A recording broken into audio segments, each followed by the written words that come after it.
Look at this building. Look at the size of it. It's huge. This is our bureaucracy, just on the state level.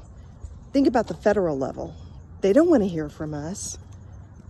They didn't want to hear from me. They won't even see my video. They won't see my face. They're going to transcribe what I said. They don't even want to see me. They don't want to hear my voice. They want nothing to do with me. They want nothing to do with any of us. They're going to do exactly what they're told to do. I came ready to defend Kentucky education employees who are being coerced into taking the experimental COVID vaccine if they want to get paid while on mandatory quarantine. I expected to see dozens of angry citizens speaking to the politically appointed board. Instead, I was escorted into an empty room and told there was no meeting. I realized I had slipped through the cracks. I wasn't supposed to be there. They had hidden the notice of the meeting under legal and legislative services on their website instead of under board meetings where everyone would look. My speech would only be voice recorded and then transcribed into text for the board.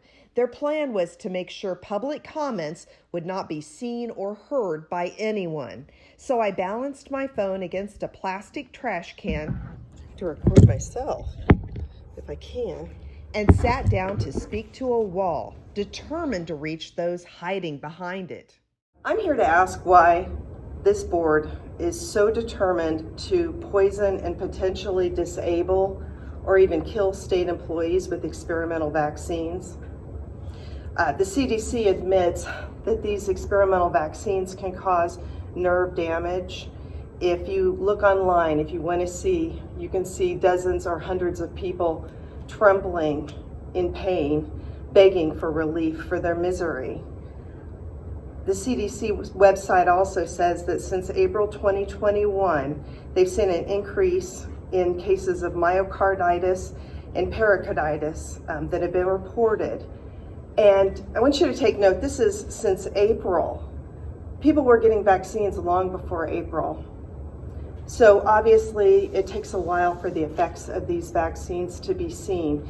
And I want to remind you that this is not your grandfather's vaccine. This is a new mRNA vaccine. We have no idea what the long-term effects of these could be.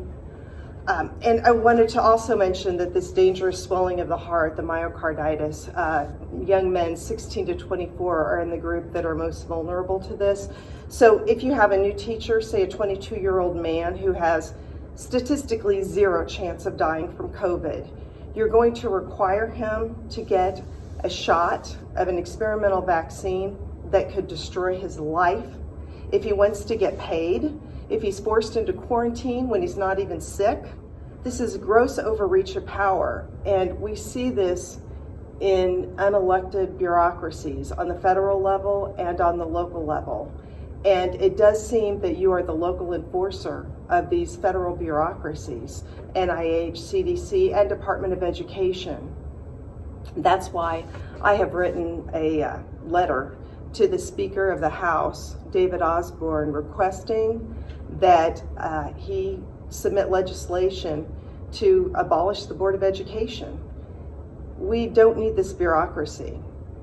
If we need if we need a board on the state level, it could be an elected board. Parents have really dropped the ball. I admit I've dropped the ball as a parent. My youngest child is a senior in high school and I'm just now getting involved. It took something this extreme to get me involved and to wake me up. And I'm also very alarmed because our school superintendent in Oldham County informed us that when the governor's illegal mask mandate was in effect, that the board was threatened with arrest without warrant if they didn't abide by the mask mandate.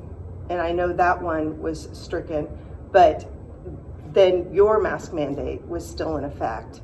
And I guess they were still threatened with losing their professional licenses. So again, threatened with the loss of providing for their families.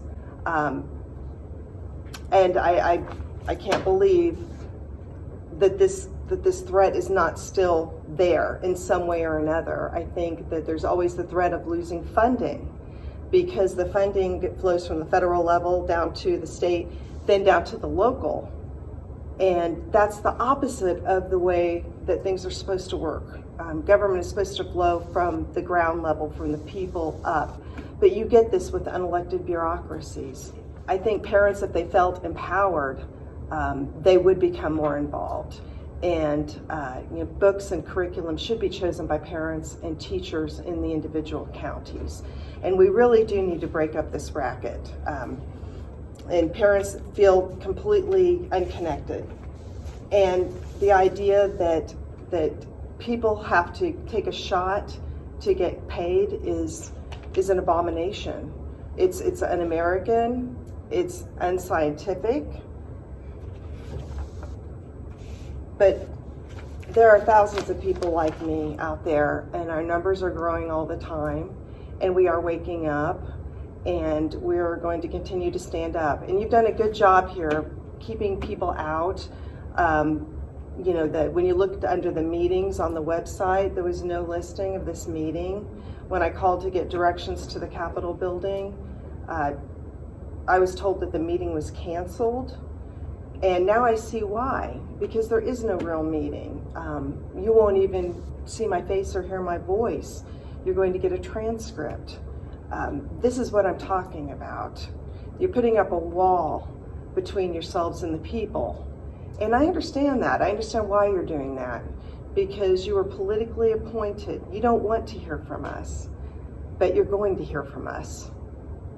In fact, we're all just starting to get our sea legs, but we're going to put up our masks and we're going to set out to sea, and we are going to take down you pirates.